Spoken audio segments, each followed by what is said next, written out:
We saw the updated information about the deadline, and I also posted a schedule for late submissions, right? So you should just check on Blackboard to tell you exactly what the schedule is. So we changed the deadline from tonight to tomorrow night, and then if you submit up to 1 day late, there will be a penalty of 10%, and after that it will be, I think, 25% per day, something like that.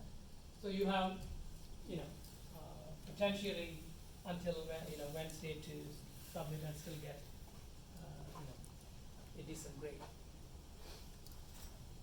Any questions? Okay.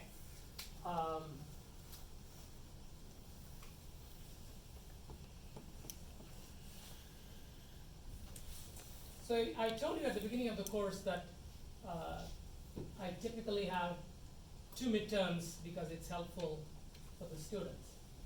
Now, students may not always agree. So what would you like? How many of you would like to have 2 midterms?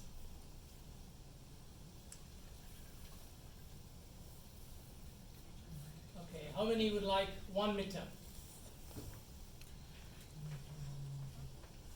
So it's close enough that what I should do is I should do a poll on Piazza to see what. I also feel that a number of people who say I want 1 midterm, the answer will change after they take the first midterm. By definition, half the class will do better than average, and the other half that has done worse than average is going to now say I want a second chance. Okay, so we'll do that. I haven't. Let me run the poll. That'll give me an idea of when to have the midterm. Because if you are going to have, if the majority is for having 1 midterm, then we'll rather have it, a little bit later in the semester. Still before spring break, but a little bit later. Otherwise, we'll have it fairly soon. Any other questions? So a homework problem set was posted, right? So that's supposed to help you, prepare for the exam, right? So take a look as soon as. This is why I don't want to, keep postponing the deadline for your, programming assignment, because there's only a finite amount of time, and if you spend it all on this assignment, then there are other things that are going to fall behind. Okay, so one of the things that you hopefully became better at through this assignment is in using the debugger, right? So how many of you know how the debugger works? Tell me. So think about it. Of course, what does the question even mean, right? So you are able to debug an arbitrary program, right? There's nothing, no specific code in the program that you're debugging, right? You can just debug arbitrary programs, and you're able to somehow, you don't even have to start this program inside the GDB. You've seen that, right? There's some process already running. You're able to attach to it and somehow, debug it. So how can this? What is the magic? It runs in the kernel space, that's why it's able to. GDB? Yeah. No, GDB. No. So again, I'll keep saying there is no magic, right? Everything is, if you think about it, you can figure out how everything works. There is no mysterious things that are going behind the scene that that you cannot understand. This is special assembly instructions. Special assembly instruction. What would that be? I think I forgot the name. That So, so there is a particular order in which we are covering the topics, which is not the optimal order, but I do it in this order because I want to make sure that all the topics that relate to your programming assignments are covered first. So, so there is a special instruction called interrupt, which is used, for instance, to make system calls, right? So, but it doesn't have much to do with debugging. Any other answers? Yeah. Some kind of hook. Some kind of hooks as the. So how do you hook? What is the what is the mechanism to hook an arbitrary process that's just running? It looks at the next command to be executed, because if you're hooking into the program, it looks at the next. But we are able to debug a process that was already running, right? Yeah. So how will that work? It just at a certain point in execution, it is going to issue a certain command in the .s file. You're following a certain flow of execution. Yeah, but how does GDB know about the program? GDB knows nothing about the program. How does it know where to, what is it going to do next? It has no idea. So ultimately, right, for something like this to happen, the operating system has to provide some way. So there has to be a hook, right? So there is a system call called ptrace, okay? So the ptrace system call allows one process to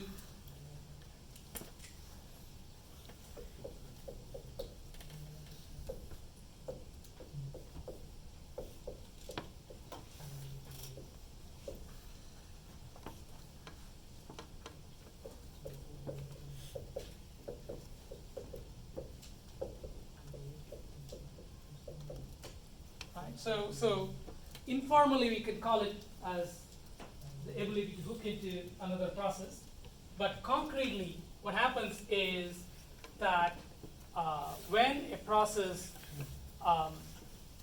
tries to ptrace another process, okay, so that's what GDB does. When you tell GDB attached to this process, then it makes this ptrace system call. The ptrace system call is a complicated system call with the first argument is an operation, and then there are arguments to this operation, right? So it's like a meta system call, so one of the operations is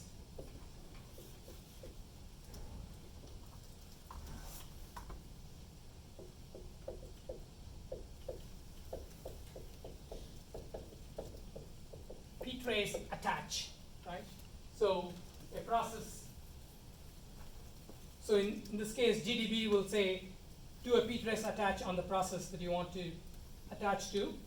And what that does is, when GDB sends that call into the operating system, the operating system immediately stops the other process and sends it a signal, okay? Signal is, some kind of a, you can think of it as a high-level interrupt that process receives. Okay. What happens with the signal? You don't have to worry, but basically, what you would have noticed if you were paying attention during the assignment is when you attach, the process is stopped, right? And it'll say somewhere like kernel word, there will be some system call in which it would have stopped, and you will see the name of some function which is something that you don't recognize, right? It's somewhere, who knows, right? And then you have to do a continue, right, within GDB, because GDB now has stopped the execution and it is in control.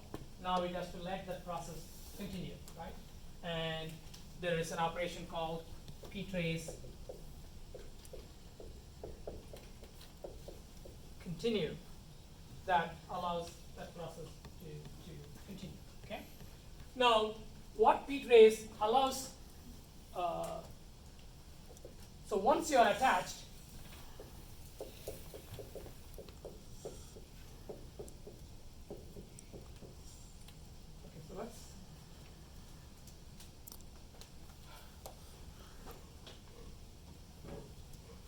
So again, let's keep talking about GDB, right? So GDB, once it attaches to say the vulnerable process, right? So you have GDB, and somehow it is attached to the vulnerable process, right? So once attached, GDB has the ability to, you know, read, write all memory, right? So GDB can read and write all of the memory of the vulnerable process. Okay, so this is how it exercises control, right? So for instance, what GDB can do is, so now this much I've told you. Now can you try to guess how a breakpoint might work? So you set a breakpoint on some line of the program, and GDB is able to let the program run until it reaches that breakpoint. So how do you, no more system calls for you, that's it, you're done, right? No more system calls are needed. You have everything that you need. The instruction pointer just waits till the instruction point hits the first line. But how do you wait? You can monitor. Because so far I only allowed you to, you know, attach and then continue, right? There is no provision to, you know, But if you can read the memory, then you can also read the instruction register, EIP register. right? And then what can you do? And then as soon as it hits the instruction pointer. No, but you know, this GDB is a process, the other one is a process. If you let the other process run, GDB is not running, right? So, You create an interrupt which would take you to. so once again, remember, so the GDB can examine things like, okay, so it's not only all memory, but also registers, right? So it can examine registers, which again, you know already. But all of this makes sense only if vulnerable process is stopped. Because otherwise, if you ask for a register, what register value do you got to get? Because the register values are changing all the time. So only if the process is stopped, any of these operations make sense. So somehow the process has to be stopped, right? Yeah. Make the kernel shift the process to the GDB itself, so that this process won't run. Yeah, so again, you should come up with an answer that's based on what you already know. No new features or functionality is needed, right? So you know that you can, you know, read or write any of the memory or registers. Yeah, you want it? You can use an interrupt to stall the program when the EIP is at a particular state, and then that interrupt just stalls the process so you can check the register. No, but the question is, what is the primitive you use for interrupting when it reaches a particular instruction? That interrupt instruction in that one. Exactly, right? So all you need to do is you need to go, you say, okay, I want to put a breakpoint at the beginning of some function, let's say. Then what you do is that what GDB does is GDB looks up the debugging information on the binary, and that debugging information tells it beginning of this function is address such and such. So it goes to that address and simply writes one of these, for instance, this interrupt instruction over there, right? Some instruction that would cause some kind of an exception, right? And when the vulnerable process, you know, continues, it's going to hit that interrupt instruction, and that's going to cause that program to be stopped, a signal to be delivered to the process, and the way ptrace works, the signal is going to be first given to GDB, and GDB will see the signal, and it can actually examine the signal and clear it before the vulnerable process will even see it. Okay. So now you can set a breakpoint. At that point, you can examine, and when you're done with the breakpoint and you want to say, you know, continue, what it does is it goes ahead and removes the interrupt instruction and overrides it with the original instruction that was already there, and then you run. Okay, so again, once you have this two features, the operating system also has, I believe it's called single step, but maybe it's just called step. So that's another primitive that's there. So you can, in fact, single step to the next instruction. But most of the time when we do step, it's not a single instruction, right? So we are debugging at the source code level, then we say step, we are going to the next line, which may involve executing like millions of instructions in fact, right? Because it could be a function call, and the function call might end up executing millions of. So when you do a step at the source code level, the debuggers typically just clearing the current interrupt instruction and putting or writing an interrupt instruction at the next statement. Okay. But if you do single step at the assembly level, then you can use this feature. But again, it's not that important. Once you have these two and the ability to overwrite the memory, then you can do pretty much anything you want. So ptrace has another thing called ptrace syscall, right, which is another operation, and you can obviously guess what it does, right? What do you think it does? Checks for systems. It doesn't check. It just stops when a system call is hit. Okay, so then you can examine information related to system call, right? Because in Linux, a system call is uses a particular convention, right? So the system calls use the syscall number is in the EAX register, and arguments are in registers like EBX and ECX and so on, right? So once the process is stopped at a system call, GDB or any other, again, it doesn't have to be just GDB. There is no special status for GDB that allows it to do all of these things. Any user level process with the right privileges can do this. Okay, so it used to be the case that for a process to do an attach to another process, right?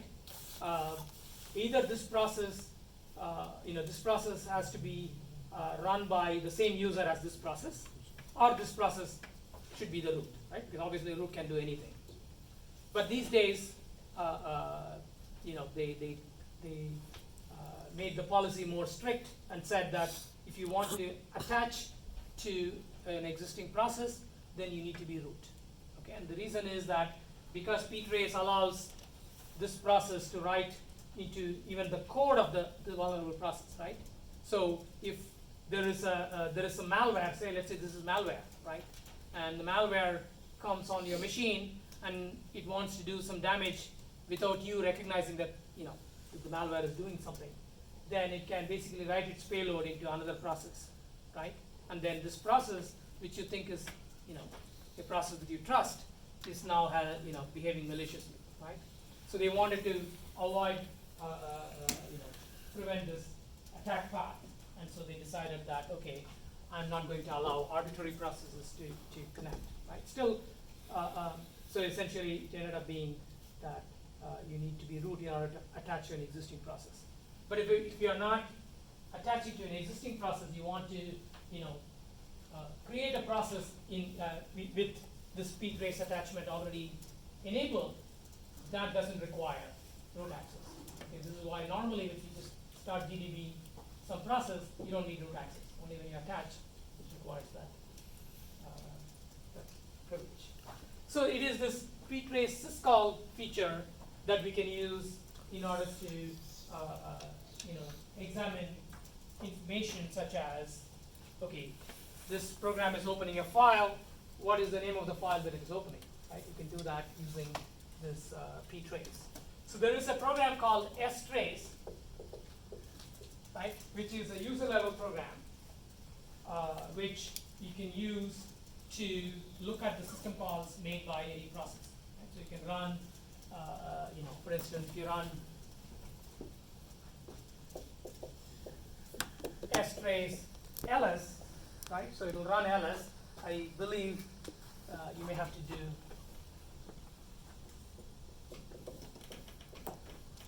have to give the full path name.